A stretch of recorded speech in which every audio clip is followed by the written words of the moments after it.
আজ আমরা ডিটারমিনেন্ট প্রক্রিয়ায় ক্রস গুণ পড়ব। তো ডিটারমিনেন্ট প্রক্রিয়ায় ক্রস গুণ পড়তে কেন হবে, কারণ সাধারণত আমরা আগের দিন যে ক্রস গুণের সাধারণ নিয়ম পড়েছি সেক্ষেত্রে প্রচুর প্রবলেম আছে। বারবার ওই কোনটার সঙ্গে কোনটা ক্রস করলে কোন ভেক্টর কোন ক্যাপ হবে এটা বুঝতে খুব অসুবিধা হচ্ছিল। তো এখানে সেইগুলো বোঝার কোনো ব্যাপারই নেই, একদম নিজে নিজেই তৈরি হয়ে আসবে। তো এখানে দেখো এ একটা ভেক্টর নিচে 3i cap minus 4j cap plus 7k cap, আর বি একটা ভেক্টর নিচে minus 2i cap plus 5j cap plus k cap. তো এদেরকে যদি ক্রস প্রোডাক্ট করি, এ ক্রস বি যদি করি তাহলে সেটা সমান, দেখো আমি এখানে একটা অ্যারেঞ্জমেন্ট করেছি, এখানে একটা তোমার সাজিয়ে নিয়েছি। দেখো প্রথম লাইনে 3টে লাইনের কাজ করেছি, সেখানে আই জে কে করেছি, I cap J cap K cap. তারপর পরের লাইনে দেখো এ এর আই ক্যাপের সহগ, জে ক্যাপের সহগ, কে ক্যাপের সহগ বসিয়েছি। জে ক্যাপের নিচে জে ক্যাপের সহগ, কে ক্যাপের নিচে কে ক্যাপের সহগ, আই ক্যাপের নিচে আই ক্যাপের সহগ। দেখো এর আই ক্যাপের সহগ 3, সেটা বসিয়েছি আই ক্যাপের নিচে। বি এর জে ক্যাপের সহগ 4, সেটা বসিয়েছি জে ক্যাপের নিচে। আর কে এর ওই এরই কে ক্যাপের সহগ 7, সেটা বসিয়েছি কে ক্যাপের নিচে। তার ঠিক পরের লাইনে দেখো বি ভেক্টরের সব সহগগুলো বসিয়েছি আই ক্যাপের সহগ আই ক্যাপের নিচে, জে ক্যাপের সহগ জে ক্যাপের নিচে, কে ক্যাপের সহগ কে ক্যাপের নিচে। ঠিক আছে, তো এই যে প্রক্রিয়াটা এইটা হলো, যে দুটো বড় দাগের মধ্যে সেটাকে রাখছি, এইটাকে আমরা ডিটারমিনেন্ট বলি। ঠিক আছে, তো এখন কথা প্রসঙ্গে বলি যে এই যে এ ক্রস বি লিখেছি বলে আগে এ ক্যাপের সহগ লিখেছি, পরে বি ক্যাপের সহগ লিখেছি। যদি আমার বি ক্রস এ করতে হতো তাহলে আগে বি ক্যাপের সহগগুলো লিখতাম, অর্থাৎ এই লাইনটা তখন আগে চলে যেত আর এই লাইনটা তখন নিচে চলে আসতো। ঠিক আছে, আগে যেটা থাকবে সেটার সহগটা আগে, আর পরে যেটা যাবে সেটার সহগ পরে হবে। ঠিক আছে, অর্থাৎ এ ক্রস বি হলে এ এর সহগ আগে আসবে আগের লাইনে, তারপর বি এর সহগ, আর বি ক্রস এ হলে বি এর সহগ আগে, তারপরে কে এর সহগগুলো করবে। তো এই যে অ্যারেঞ্জমেন্টটা এসে, এই অ্যারেঞ্জমেন্টটা তো বললাম ডিটারমিনেন্ট নাম। তো সেই ডিটারমিনেন্ট নির্ণায়ক বাংলায়, সেই নির্ণায়কটা যদি আমরা ভেঙে ফেলতে পারি, এই যে নির্ণায়কটা এসে এই নির্ণায়কটাকে যদি ভেঙে ফেলতে পারি তাহলে কিন্তু আমাদের কাজ হয়ে যাবে, আমাদের অঙ্ক খুব সোজা হয়ে যাবে তখন। ঠিক আছে, আমাদের যে ক্রস প্রোডাক্ট করতে হয় সেটা হয়ে যাবে। তো দেখো এটা শেখার পরে মনে হবে যে এই নিয়মে ক্রস প্রোডাক্ট করবো, আগের যে পুরোনো নিয়ম এই নিয়মে করতে ভালো লাগবে না। তো আমাদের এখন কাজ তাহলে নির্ণায়ক ভাঙতে শেখা। তোমরা এখন তো 11-এ পড়ো মূলত, তো 11-এর ক্ষেত্রে যেটা দেখা যায় এই নির্ণায়ক তো ক্লাস 12-এর দিকেই আছে, ফলে নির্ণায়ক ভাঙতে তোমরা অনেকেই পারো না। তাই নির্ণায়ক যে আমাদের বিস্তৃতি করতে হয়, ভেঙে ফেলতে হয়, সেইটা আমি এখন শেখাবো। ঠিক আছে, তো নির্ণায়ক ভাঙার ক্ষেত্রে বলি, এটা সাধারণত যে কোনো একটা লাইনের সাপেক্ষে ভাঙাতে হয়। এইগুলোকে সব আমরা একটা একটা রো বলি, এই একটা রো, এই একটা রো, এটা রো। অর্থাৎ এটাকে বলবো 1 নম্বর রো, এই লাইনটাকে হরাইজন্টাল লাইন, এটাকে বলবো 2 নম্বর রো, এটাকে বলবো 3 নম্বর রো। হরাইজন্টাল লাইনগুলো রো বলছি, আর এটা ভার্টিক্যাল যে লাইনগুলো আছে লম্ব লাইন, এগুলোকে বলবো, উল্লম্ব লাইনগুলোকে আমরা বলবো কলম। এটা 1 নম্বর কলম, এটা 2 নম্বর কলম, এটা 3 নম্বর কলম। ঠিক আছে, তো যে কোনো একটা রো বা কলমের সাপেক্ষে কে ভাঙতে হয়, অর্থাৎ যে কোনো একটা লাইনের সাপেক্ষে কে ভাঙতে হয়। ওকে, ডিটারমিনেন্টকে ভাঙতে গেলে কি করতে হবে, তাহলে যে কোনো একটা লাইনের সাপেক্ষে ওকে ভাঙতে হবে। তো আমরা সাধারণত ফার্স্ট লাইনের সাপেক্ষে ভেঙে অভ্যস্ত, অর্থাৎ প্রথম রোয়ের সাপেক্ষে ভেঙে অভ্যস্ত। ঠিক আছে, তো ভাঙতে গেলে কি করতে হয়, প্রথম রোয়ের ওই 3টে এলিমেন্টের সাপেক্ষে ভাঙতে হয়, আর ওই 3টে এলিমেন্টই গুণ হিসাবে চলে আসে। গুণ হিসেবে চলে আসলে কার কোনটা মানে গুণের আগে একটা চিহ্ন হয়, সেই চিহ্নটা প্লাস না মাইনাস, সেই চিহ্নটা আমাদের নির্ণয় করে নিতে হয়। তাহলে সেটা নির্ণয় করার ক্ষেত্রে ফর্মুলা হচ্ছে -1 আর প্লাস সি, অর্থাৎ রো সংখ্যা প্লাস কলম সংখ্যা, যে কোনো পজিশনের ক্ষেত্রে -1 আর প্লাস সি। ফলে আমি সেটা যদি করে দেখাই, -1 আর প্লাস সি এরকম একটা ডিটারমিনেন্টের ক্ষেত্রে মোট 9টা এলিমেন্টের -1 আর প্লাস সি, মানে এইবার বুঝতে পারছো যে প্রথম এলিমেন্টের সাপেক্ষে যখন আমি ভাঙবো তাহলে প্রথম এলিমেন্টের চিহ্ন কত হবে, -1। প্রথম এলিমেন্টের রো সংখ্যা কত, দেখো সে 1 নম্বর রোতে আছে, 1 নম্বর কলমে আছে, মানে -1 + 1 + 1। এবার -1-এর পাওয়ার যখন জোড় হয়ে যাবে তখন কি হয়ে যাবে, সেটা প্লাস হয়ে যাবে, অর্থাৎ এর চিহ্নটা হয়ে যাবে প্লাস প্রথম এলিমেন্টের সাপেক্ষে। যখন আমি দ্বিতীয় এলিমেন্টের কাছে যাব, দ্বিতীয় এলিমেন্টের মানে এই জায়গার সাপেক্ষে এই দেখো 1 নম্বর রোতে আছে আর 2 নম্বর কলমে আছে। দেখো এটা 1 নম্বর কলম, এটা 2 নম্বর কলম, তাহলে 1 নম্বর রো আর 2 নম্বর কলম, তাহলে আর প্লাস সি এর মান কত হবে, রো 1 C2, তার মানে 3, তার মানে -1-এর 3 পাওয়ার হলে সেক্ষেত্রে মাইনাস হবে, -1-এর 3 পাওয়ার মানে মাইনাস হবে, অর্থাৎ এই এলিমেন্টটা যখন আসবে আমাদের মাইনাস গুণ হিসেবে আসবে। ঠিক তার পরেরটা যদি চলে যায়, এটা দেখো 1 নম্বর রোতে আছে, এই এলিমেন্টটা দেখো ফার্স্ট রো আর কলম কত 1 2 3, 3 নম্বর কলম, তাহলে আর এর মান 1 আর সি এর মান কত 3, তাহলে 1 + 3 মানে 4, এবার -1-এর জোড় পাওয়ার হলে সেটা হয়ে যাবে প্লাস। ঠিক একই রকমভাবে তুমি যদি এই পদটার ক্ষেত্রে দেখো, এই লাইনটার সাপেক্ষে ভাঙতে চাও বা এই লাইনটা, তখন এটার চিহ্ন কাজে লাগবে। তাহলে এইটার ক্ষেত্রে দেখো ও 2 নম্বর রোতে আছে আর 1 নম্বর কলমে আছে, তাই না, এ 2 নম্বর রো, এই 1 নম্বর রো 2 নম্বর রো, তাহলে 2 নম্বর রোতে আছে 1 নম্বর কলমে আছে, তাহলে 2 নম্বর রোতে যদি থাকে তাহলে এখানে আমরা মান কত হবে -1/2, আর কলম 1-এ মানে 2 + 1 মানে -1-এর বিজোড় পাওয়ার, 2 + 1 মানে 3, -1-এর বিজোড় পাওয়ার হলে এটা হয়ে যাবে মাইনাস। ঠিক একই রকমভাবে এটা 2 + 2 হবে, কারণ এই 2 নম্বর রোতে আছে 2 নম্বর কলমে আছে, তাহলে 2 + 2 মানে জোড় পাওয়ার মানে আবার প্লাস হবে। এটা দেখো 2 + 3 হবে, ঠিক আছে, তার মানে এটা আবার বিজোড় পাওয়ার মানে মাইনাস হবে, ঠিক আছে, তো এটা প্লাস হবে, এটা মাইনাস হবে, এটা প্লাস হবে, তোমরা দেখলেই বুঝতে পারবে। ওকে, তো আমরা এখানে ভাঙবো আমাদের সবথেকে সুবিধা ফার্স্টের সাপেক্ষে। যে কোনো একটা লাইনের সাপেক্ষে আমি বলেছি কি বিস্তৃতি করা যায়, ভেঙে ফেলা যায়, তো আমরা কি করব, ফার্স্টের সাপেক্ষে ওটাকে ভাঙবো। তো ফার্স্টের সাপেক্ষে যদি আমাদের ভাঙতে হয়, নিয়মটা দেখো, স্টপ, কী হবে না, আমার প্রথমেই কাজ হচ্ছে যে এর সাপেক্ষে ভাঙতে গেলেই এই লাইনের প্রত্যেকটা 3টে এলিমেন্টের সাপেক্ষে ভাঙতে হবে। যেমন 3টে এলিমেন্টের সাপেক্ষে যখন ভাঙতে হবে, প্রথম আই ক্যাপের আসবে একটা, এবং আই পাকের আগে চিহ্ন কী হবে, আমি এখানেই দেখছি পজিটিভ চিহ্ন হবে, অর্থাৎ I cap, positive I cap plus, এইবার কি হবে, নিয়ম হচ্ছে এই আই ক্যাপ যে লাইনে আছে সেই লাইনগুলো সব বাদ দিয়ে দিতে হবে, অর্থাৎ এই লাইনটা বাদ দিতে হবে আর এই লাইনটা বাদ দিতে হবে, বুঝতে পারছো, আই ক্যাপ যে লাইনে আছে সেই লাইন পুরো বাদ দিয়ে দাও। তো সেই লাইনটা যদি বাদ দিয়ে দাও, দেখো আই ক্যাপ এই লাইনে আছে মানে এই রোতে আর এই কলমে আছে, এই পুরো জিনিসটাই বাদ দিয়ে দাও, দিলে দেখো থাকবে কি -4 7 5 -5 1।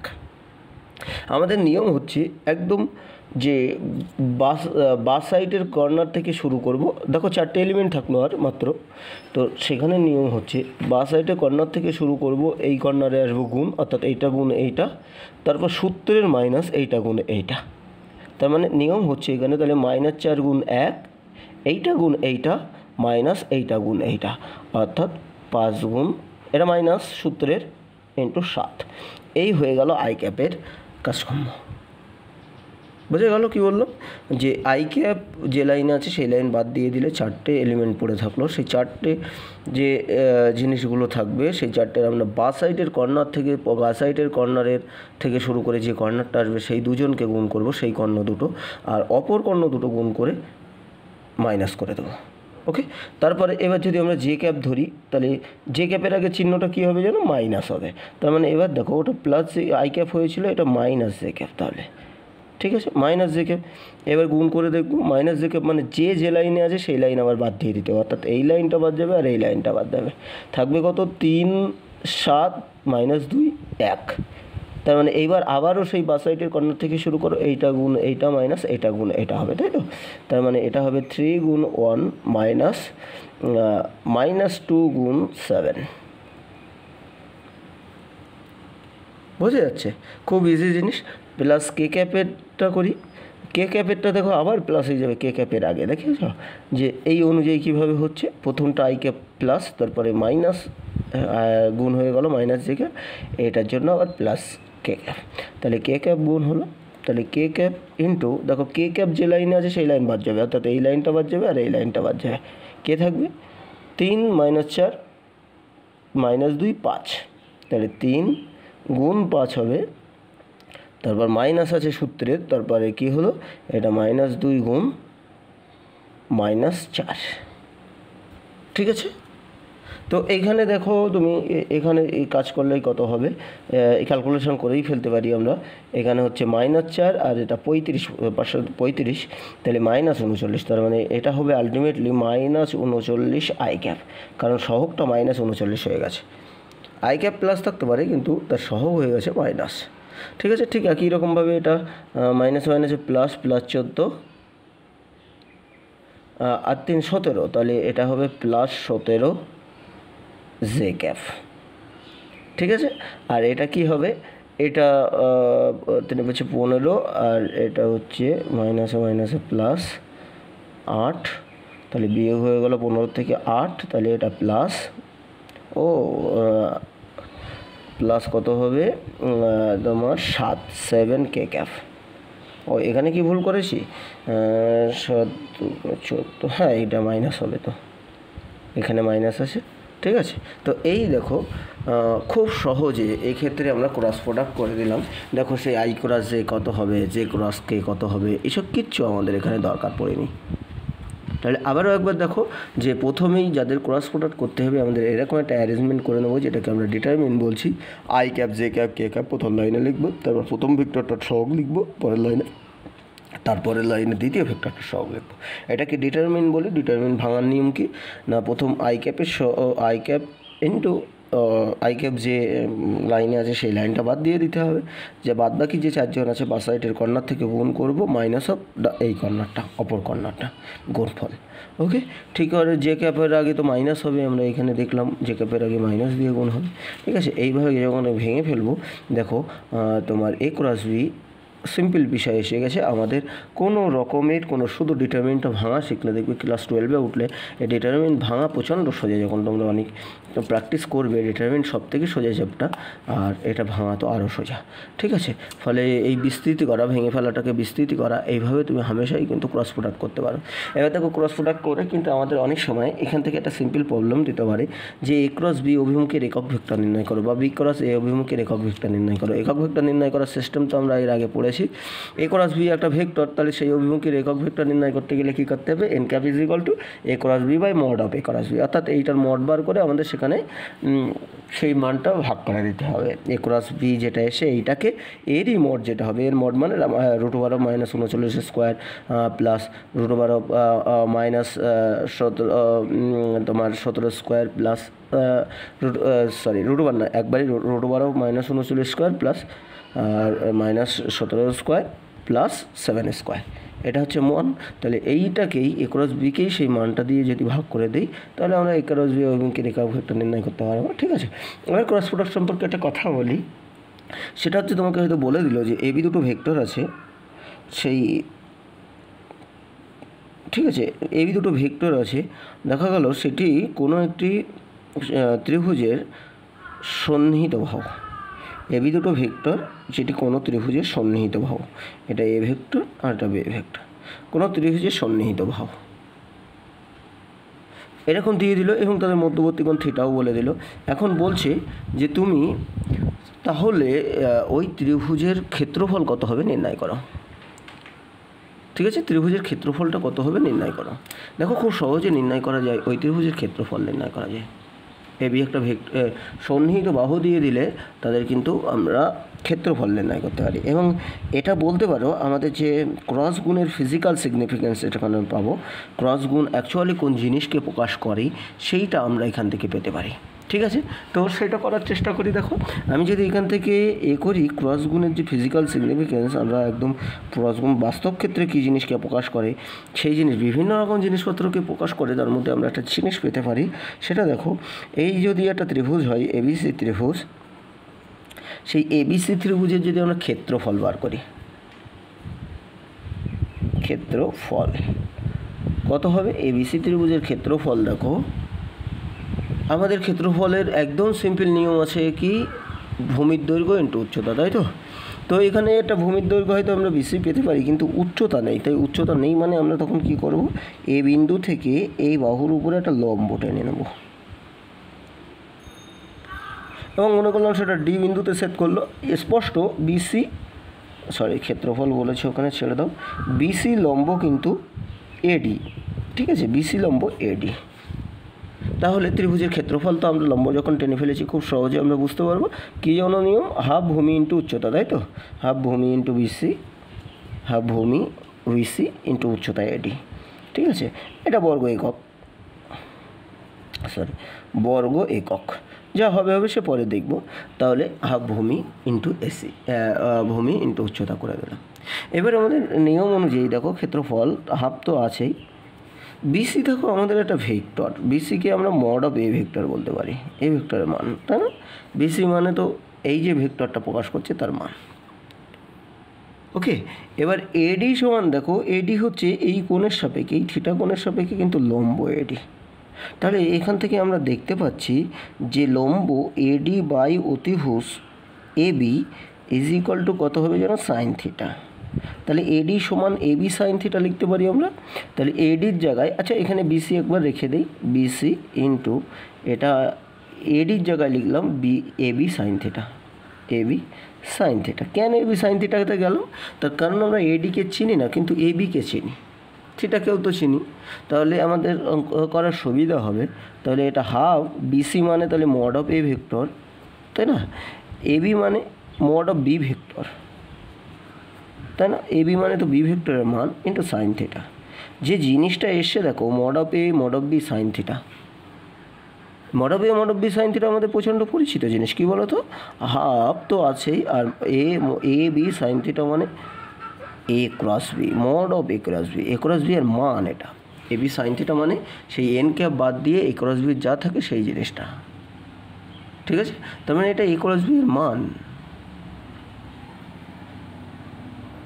ওকে, তাহলে যে কথাটা আমি বলতে চাইছিলাম যে এ ক্রস বি কাকে প্রকাশ করে, দেখো হাফ আছে একটা যদিও, তাহলে হাফ আছে, তো এ ক্রস বি কাকে প্রকাশ করে না, এ ক্রস বি দেখো প্রকাশ করছে, দেখো এই জায়গায় এই যে ত্রিভুজের ক্ষেত্রফল, এ ক্রস বি এর হাফ করলে ত্রিভুজের ক্ষেত্রফল প্রকাশ করবে। তার মানে এ ক্রস বি অ্যাকচুয়ালি একটা ক্ষেত্রফল প্রকাশ করে। এবার দেখো ত্রিভুজের ক্ষেত্রফল প্রকাশ করে এ ক্রস বি না, half of A cross b, তার মানে ক্রস প্রোডাক্ট একটা ক্ষেত্রফলকে প্রকাশ করে।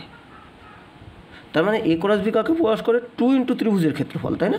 এটাতে আমরা যদি এখান থেকেই দেখি A cross B mod of A cross B আর কি, এ ক্রস বি এর মান 2 ইন্টু ত্রিভুজের ক্ষেত্রফল, এই দুটো এইটাকে প্রকাশ করে। তা 2 ইন্টু ত্রিভুজের ক্ষেত্রফল যদি আমরা এখানে দেখি জিনিসটা কী হবে বলো তো, এখানে যদি আমরা একটা সামান্তরিক এঁকে নিতে পারি,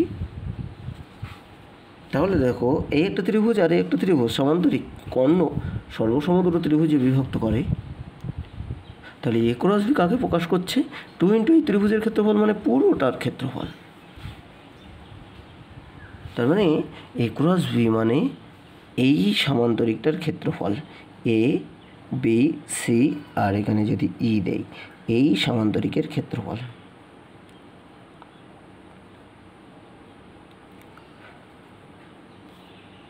ক্ষেত্রফল, ঠিক আছে। মজার বিষয় দেখো, যে সামান্তরিকের ক্ষেত্রফল ওরা প্রকাশ করলো তারই সন্নিহিত দুটো বাহু কিন্তু এ আর বি, এ ভেক্টর আর বি ভেক্টর, যে সামান্তরিকের ক্ষেত্রফল এটাকে প্রকাশ করছে এ ক্রস বি, সেই সামান্তরিকের কিন্তু সন্নিহিত বাহু হচ্ছে এ আর বি। বোঝা গেল? তার মানে কি কোনো সামান্তরিকের যদি কোনো সামান্তরিকের সন্নিহিত বাহু এ ভেক্টর আর বি ভেক্টর দ্বারা প্রকাশ করা হয়, তাহলে তাদের সেই ভেক্টর দুটোর ক্রস প্রোডাক্টের মান দ্বারা ওই সামান্তরিকের ক্ষেত্রফল প্রকাশ করা যাবে। বা তুমি এটাকে কিন্তু আমরা সামান্তরিকের ক্ষেত্রফল দিয়ে যে প্রকাশ করবে, আমি ত্রিভুজ দিয়ে করেছি, যদি সামান্তরিক দিয়ে করতাম তাহলে কিন্তু এক সেন্সে বেরিয়ে যেত। তুমি দেখো সামান্তরিকের ক্ষেত্রফল মানে হাফ ভূমি ইন্টু উচ্চতা, না ভূমি ইন্টু উচ্চতা, তাহলে সেক্ষেত্রে ভূমি এই উচ্চতা সেই একই জিনিস, তার মানে সেক্ষেত্রে হাফটা আসতো না, BC into A B sine theta আসতো। ঠিক আছে, তার মানে mod of A mod of B sine theta, হাফটা আসতো না, মানে mod of A cross B.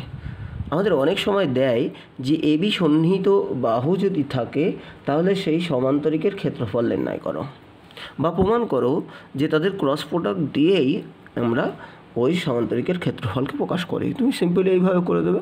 বা যদি বলে আমাদের ক্রস গুণের সিগনিফিকেন্স কী, ক্রস গুণ কী বলবো না, যে দুটো তোমার ভেক্টরের আমরা ক্রস করব, সেই দুটো ভেক্টর এর মান বিশিষ্ট সেই দুটো ভেক্টর সন্নিহিত বাহু যদি হয় তাহলে সেই সন্নিহিত বাহু দ্বারা যে সামান্তরিক তৈরি হবে সেই সামান্তরিকের ক্ষেত্রফলই হচ্ছে ক্রস প্রোডাক্ট। এটাই হচ্ছে সিগনিফিক্যান্স। সেই সামান্তরিকের সন্নিহিত বাহু যাদের ওই ভেক্টর দুটো তারই ক্ষেত্রফলই হচ্ছে ক্রস প্রোডাক্ট প্রকাশ করবে। ক্লিয়ার? তো এই হচ্ছে আমাদের ক্রস প্রোডাক্টের মূলত সিগনিফিক্যান্স। এখন মজার বিষয় দেখো, তুমি তাহলে এই বিষয়ে যদি আমাদের কথা বলতে হয় তাহলে এই যে ক্ষেত্রফল তাহলে কিন্তু একটা ভেক্টর রাশি অবশ্যই, কারণ ক্ষেত্রফল কোনো একটা ভেক্টরের দুটো ভেক্টরের ক্রস প্রোডাক্ট দিয়ে প্রকাশ করছে। তাহলে ক্ষেত্রফল ইজ ইকুয়াল টু কোনো ভেক্টরের ক্রস প্রোডাক্ট দুটো ভেক্টরে, আর ক্রস প্রোডাক্ট ভেক্টর রাশি, তার মানে ক্ষেত্রফল অবশ্যই কিন্তু একটা ভেক্টর রাশি। এবং ক্ষেত্রফলের দিক কোন দিকে বলো তো? এই তো ক্ষেত্রফল মানে A cross B, mod of A cross B. তাহলে এ ক্রস বি এর দিক যেদিকে সেদিকেই ক্ষেত্রফলের দিক। তার মানে ক্ষেত্রফল একটা ভেক্টর রাশি যা প্রকাশ করা হয় দুটো ভেক্টরের ক্রস প্রোডাক্ট দিয়ে, এবং সেটার এ কোন দিকে? দিক হচ্ছে ক্রস প্রোডাক্টের যেদিক। ক্রস প্রোডাক্টের যেদিক হবে মনে আছে, এ আর বি যে তলে থাকবে সেই তলের সঙ্গে লম্ব হবে হয় উপরের দিকে নইলে নিচের দিকে। কীভাবে আমরা বার করতে পারি? সেটা হচ্ছে প্রথম ভেক্টর থেকে তৃতীয় ভেক্টরের দিকে ডান পাখের স্ক্রু ঘোরাতে হবে। ঘোরালে ডান স্ক্রুর অগ্রভাগ যেদিকে অগ্রসরিত হবে সেই দিকেই হচ্ছে আমাদের এ ক্রস বি এর দিক বা ক্ষেত্রফলের দিক। সিম্পলি বলতে গেলে এ আর বি যে তলে আছে সেই তলের সঙ্গে লম্ব হবে ক্ষেত্রফলের দিক। ঠিক আছে? সেই তলের সঙ্গে সোজা লম্ব হবে ক্ষেত্রফলের দিক। ওকে,